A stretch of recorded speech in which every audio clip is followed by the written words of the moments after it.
2024 లేదా 25లో డిగ్రీ లేదా బీటెక్ చదివారా? సాఫ్ట్‌వేర్ జాబ్ కోసం ఎదురు చూస్తున్నారా? అయితే కోడ్ జ్ఞాన్ 100 డేస్ కోర్సులో చేరండి, జాబ్ సాధించండి.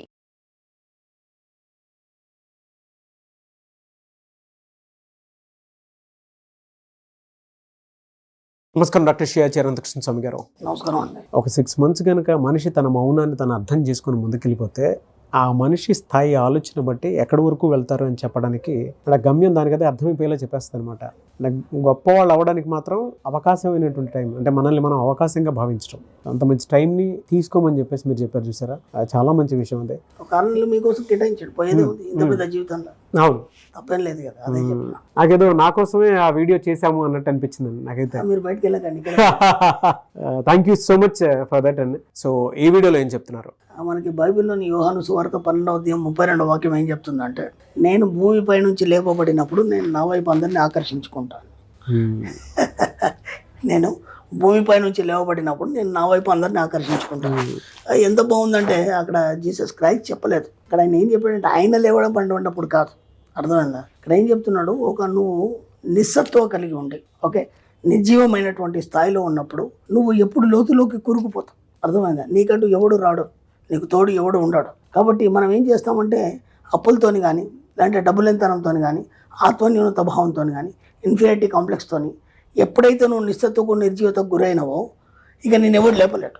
ఇక్కడ ఏం చెప్తున్నావు, నువ్వు లేపబడినప్పుడు అంటే ఎప్పుడైతే నీ ఆలోచనల ద్వారా నువ్వు లేపబడినప్పుడు, ఇక్కడ చూడండి, నువ్వు ఎప్పుడైతే స్తబ్దంగా ఉండిపోయినావో అప్పుడు నీకు ఈ ప్రపంచంలో ఏది సహకరించదు, అర్థమైందా? ఎప్పుడైతే నీ ఆలోచనలు కూడుకొని మెల్లిగా నువ్వు లేవడానికి మొదలుపెట్టినావో అప్పుడు అన్ని చేతులు నీకు అందిస్తాయి. ఎప్పుడైతే నువ్వు లేపబడినప్పుడు నా వైపు అందరినీ నేను ఆకర్షించుకుంటాను అంటే, ఎప్పుడైతే నీకు ఆలోచన కలగకుండా స్తబ్దంగా ఉండిపోతావో అప్పటి వరకు నీ దగ్గరికి ఎవరు రారు, నీ దగ్గరికి ఎవరు రారు, నేను ఎవడు చూడాడు. కాబట్టి ఒక కొత్తదానాన్ని సృజనాత్మకతను కోరుకొని నువ్వు ఖచ్చితంగా నేను ఒక ఉన్నత స్థాయికి వెళ్ళాలనుకున్నప్పుడు కానీ, లేదంటే ఒక గొప్ప స్థాయికి నేను వెళ్ళాలనుకునే ఒక ఆలోచన వచ్చిన మరుక్షణం 10 చేతులు నీ వైపు రావడం అనేది మొదలవుతుంది.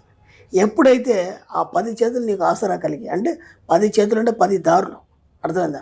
ఆ 10 దారుల్ని నువ్వు ఆలోచించి నీ ఆలోచనలు ఒకటిగా ఆలోచన అల్లికని మొదలుపెట్టినప్పుడు ఆ ఆలోచన అల్లిక ఒక బంధంగా ఏర్పడి ఆ బంధం నిన్ను పైకి లేవనెత్తుతుంది.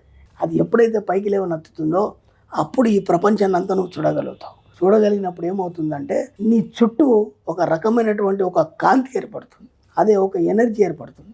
ఆ ఎనర్జీతో నువ్వు నిల్చున్నప్పుడు అప్పుడు నువ్వు ఇతరులు ఎత్తుకునే స్థాయికి నువ్వు వెళ్తావు. అది బైబిల్ చెప్తుంది. నువ్వు ఆ స్థాయికి వెళ్ళాలంటే ముందు నీ లోపల ఒక ఆలోచన రావాలి. నేను పైకి ఎత్తబడినప్పుడు, ఎప్పుడు ఎత్తబడతావు, నీ ఆలోచనలు మారినప్పుడు నువ్వు పైకి ఎత్తబడతావు. అప్పుడు ప్రపంచం అంతా నీ వైపు ఉంటుంది, అర్థమైందా? అంటే అప్పుడు నువ్వేమవుతావు అంటే నువ్వు ఈ ప్రపంచాన్ని వెలుగునిచ్చే స్థాయికి నువ్వు వెళ్ళిపోతావు, అర్థమైందా? నీకు ఎలాంటి ఆలోచన లేదు, నువ్వు స్తబ్దంగా పడి ఉన్నావు, నీతో ప్రపంచానికి ఏం అవసరం, నువ్వు ప్రపంచానికి ఎలా ఉపయోగపడతావు? నేను అదే చెప్తున్నాను. నువ్వు ఒక వ్యక్తి ఇక్కడ వచ్చినప్పుడు నీకు నువ్వుగా జీవించడం కాకుండా నువ్వు ఈ సమాజానికి ఎంతో కొంత ఉపయోగపడి నీ యొక్క జన్మను ఇది చేసుకోవాలి. అది లేనప్పుడు నువ్వు ఇక్కడ జన్మ తీసుకోవడం కూడా వేస్టే, అది ఏదైనా కావచ్చు. కాబట్టి నువ్వు ఆ స్థాయికి రావాలి, నువ్వు ఎంతోమందిని ఉద్ధరించాలి. ముందు నువ్వు ఉద్ధరించబడాలంటే ముందు నువ్వు లేవాలి. నువ్వు లేచినప్పుడు కదా నువ్వేం చేయాలని నీ కర్తవ్యం అనేది నీకు అర్థమవుతుంది.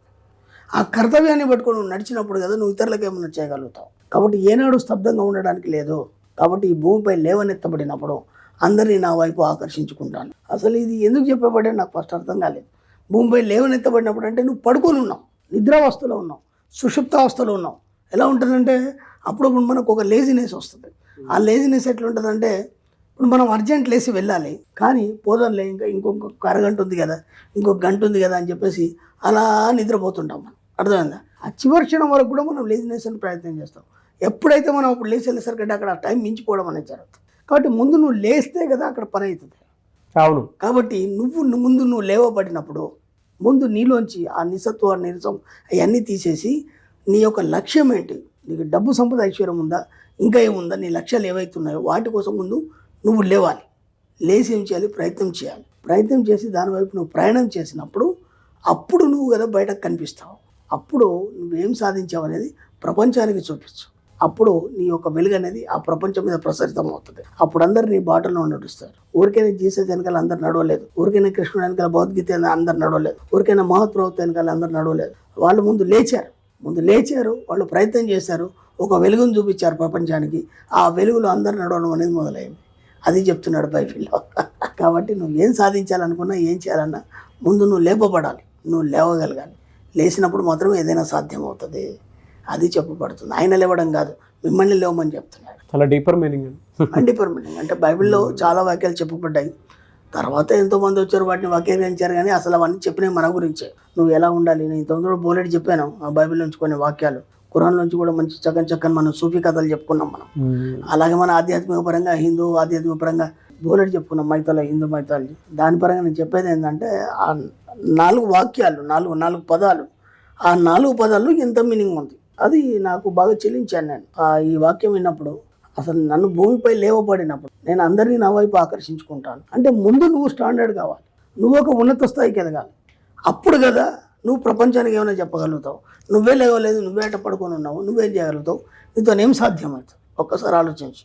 కాబట్టి ముందు నువ్వు లేచి నువ్వేంటో సత్తా చూపించినప్పుడు అప్పుడు ప్రపంచానికి నువ్వేంటో తెలుస్తావు. తెలవాలన్నప్పుడు ముందు నువ్వు లేవాలి. అది చెప్తున్నాడు. లేవడానికి కూడా ఒక అర్హత కావాలి, అది ఆలోచన స్థాయి మరేలా ఉండాలి. ఆలోచనతోనే నువ్వు లేస్తావు. అప్పటిదాకా లేవు కదా, లేజినెస్తో అలాగే పడుకొని ఉంటావు. ఇప్పుడు ఆలోచనలో కూడా చాలా మార్పులు తీసుకురాగలగాలి. ఆ క్యారెక్టరిస్టిక్స్ అండ్ ట్రైట్స్ ఆ దిశగా ప్రయాణం చేసినప్పుడే మనకు అన్ని అట్రాక్షన్ అనేది జరుగుతూ ఉంటుంది అనమాట.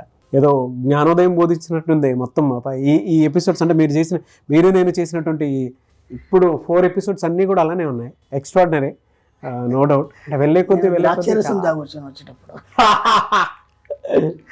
దేవతలు తాగుతారు అది. నన్ను నేను ఎప్పుడు దేవుడు అనుకుంటాను, నన్ను నేను ఎప్పుడు ఒక మహిమానుతాను అనుకుంటాను, నన్ను నేను ఒక గొప్ప ధనవంతుని అనుకుంటాను. అలా మీరు అనుకున్నప్పుడు మాత్రం మీరు కూడా అలాగే నన్ను మించిపోతారు మీరు. డెఫినెట్గా అదే చెప్తున్నాను. ఎవరినో మనం పూజించేది, ఎవరినో మనం వాడు ఉద్ధరిస్తాడు వీడు ఉద్ధరిస్తాడు అనుకుంటా, నిన్ను నువ్వు ఉద్ధరించుకో. అదే చెప్తున్నాడు ఇక్కడ కూడా, అదే చెప్తున్నాడు. ముందు నువ్వు లేస్తే ఏదైనా సాధ్యం అవుతుందని చెప్తున్నాడు. నువ్వు లేవనంత మటుకు ఏది సాధ్యం కాదు. ఎటువంటి మీద నువ్వు ఆధారపడినంత మటుకు అలాగే ఉంటుంది లైఫ్. కాబట్టి మీరు ద్రాక్షరసం తాగండి, మీరు నాలుగ మారి బ్రహ్మాండంగా. ఫ్యాంటాస్టిక్ అండి. Anyway sir, thank you so much doctor Shri Acharya Krishnaswamy గారు. Thank you. సుమన్ టీవీలో మీ పర్సనల్ అండ్ బిజినెస్ ప్రమోషన్స్ కోసం కింది నెంబర్కి కాంటాక్ట్ చేయండి.